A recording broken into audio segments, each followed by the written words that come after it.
Have you ever thought that a past hurt may have some control over your life? What if I told you that the key to reclaiming your power lies in one simple yet profound act: forgiveness? Today, I want to talk about how forgiving others can set you free and give you back the power over your life. And we'll explore some key steps you can take to begin this journey.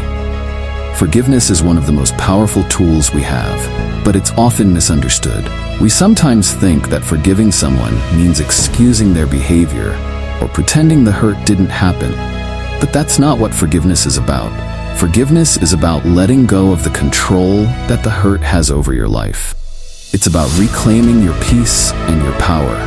In Matthew 6:14-15, Jesus tells us, "For if you forgive other people when they sin against you, your heavenly Father will also forgive you.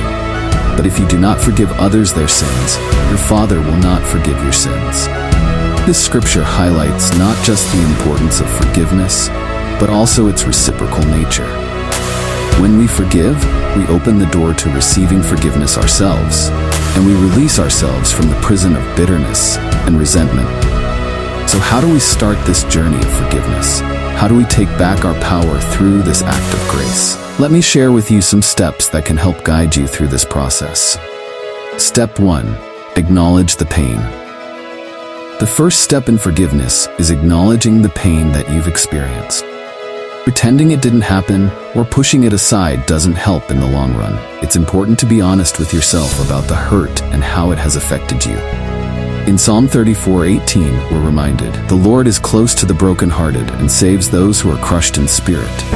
God sees your pain and is with you in it.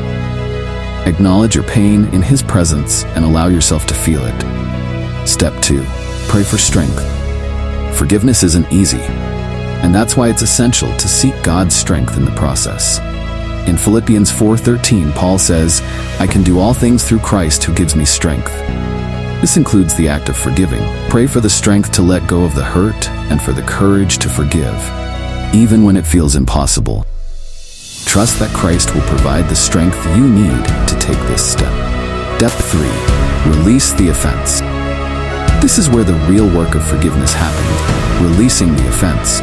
Colossians 3:13 encourages us, "Bear with each other and forgive one another if any of you has a grievance against someone. Forgive as the Lord forgave you." This doesn't mean you forget or excuse what happened, but you choose to no longer let it hold power over you. Imagine handing over the hurt to God and in doing so freeing yourself from its grasp. Step 4. Rebuild or release. After you've forgiven, you have a choice: to rebuild the relationship or to release it. In some cases, reconciliation is possible and healthy. In others, it might be better to let go and move on, especially if the relationship is toxic or harmful. Ask God for wisdom in deciding how to proceed. Proverbs 3:5-6 reminds us, "Trust in the Lord with all your heart, and lean not on your own understanding. In all your ways submit to Him, and He will make your paths straight."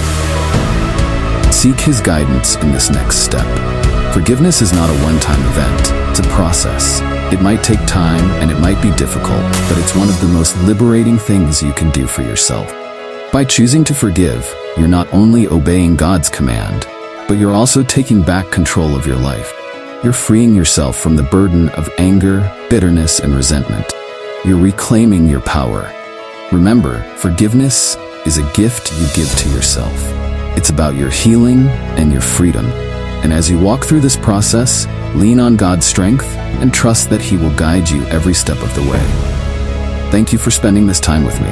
If this message touched your heart, please like, share, and subscribe for more. Remember, forgiveness isn't just about letting go.